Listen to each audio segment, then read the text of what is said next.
Hello বন্ধুরা, আমি আবারও একটা নতুন রেসিপি নিয়ে হাজির হয়ে গেলাম। আমি চামেলি। তো তোমরা কেমন আছো? আশা করছি ভালোই আছো। আমি ভীষণ ভালো আছি। এই দেখো, আমি কলা পাতা নিয়ে নিয়েছি, আর এই যে কচু নিয়ে নিয়েছি। কলা পাতা দিয়ে কচু দিয়ে একটা রেসিপি বানাবো। এই কচুর এই যে গলার জায়গাটা, এই গলার জায়গাটা আমি নেব। তো আমি এগুলো সব রেডি করে ফিরে আসছি। কিছু রেডি করে নিয়ে চলে আসছি। যে নারকেল, কলা পাতাও পিস পিস করে কেটে নিয়েছি। নারকেলটা সর্ষার সাথে বেটে নেব। এবারে আমি সর্ষা, তারপরে নারকেল আর কাঁচা লঙ্কা বেটে নিয়েছি। আমি এটার মধ্যে একটু হলুদ মাখিয়ে রেখেছিলাম যাতে কালো না হয়ে যায়। এবার এটা দিয়ে আমি ভালো করে মাখিয়ে নেব কচুটাকে।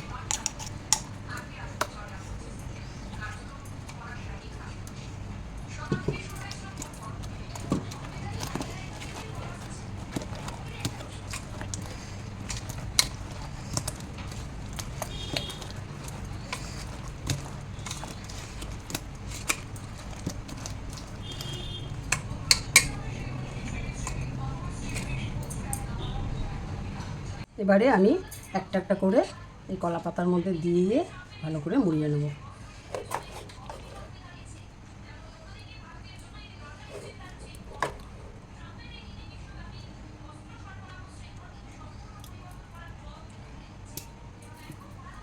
সামান্য একটু কাঁচা তেল উপর দিয়ে দিয়ে দেবো।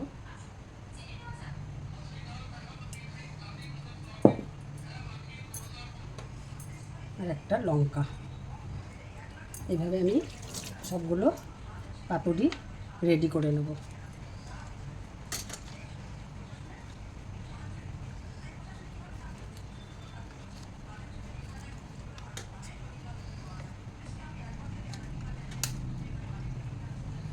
এবার আমি এটাকে সুতো দিয়ে বেঁধে নেব।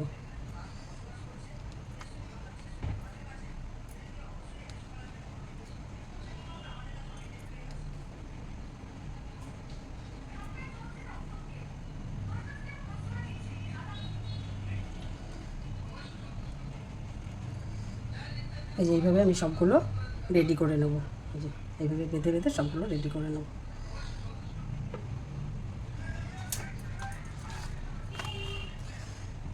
আরেকটা আমি করছি।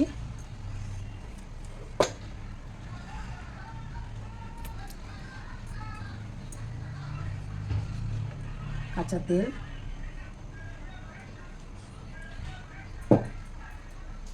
আর উপর দিয়ে একটা লঙ্কা।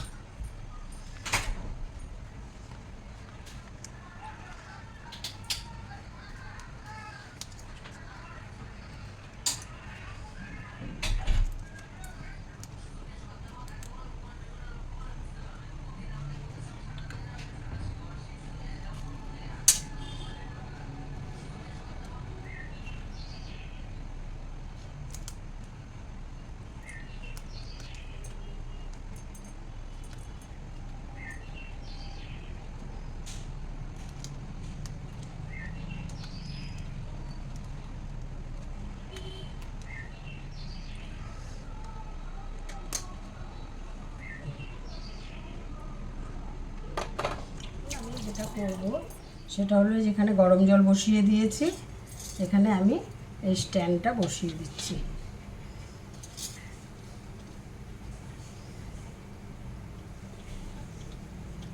এবার এটার মধ্যে একটা একটা করে পাতুরিগুলো দিয়ে দেব। যে কয়টা আটে প্রথমে সেই কয়টা দেব।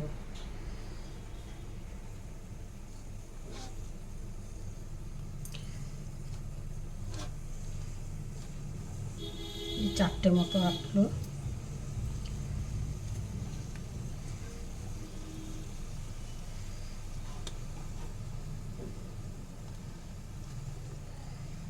এবারে আমি এটাকে উপর দিয়ে ঢেকে দেবো, চাপা দিয়ে দেবো।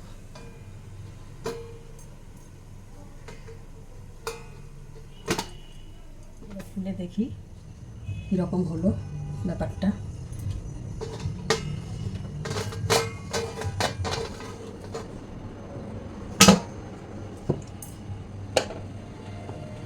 পাতুরি আমার একদম রেডি। আমি একটা খুলে আপনাদের দেখাচ্ছি।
এই দেখুন কি দারুণ হয়েছে দেখতে, কি দারুণ হয়েছে দেখতে। আপনারা এইভাবে বানিয়ে খেয়ে দেখবেন, অসম্ভব ভালো লাগে, সত্যিই বলছি। একবার ট্রাই করবেন, আর অবশ্যই ভিডিওটা ভালো লাগলে পাশে থাকবেন। তাহলে টাটা, আবার নেক্সট ভিডিওতে দেখা হবে। ততক্ষণ আপনারা ভালো থাকবেন, সুস্থ থাকবেন।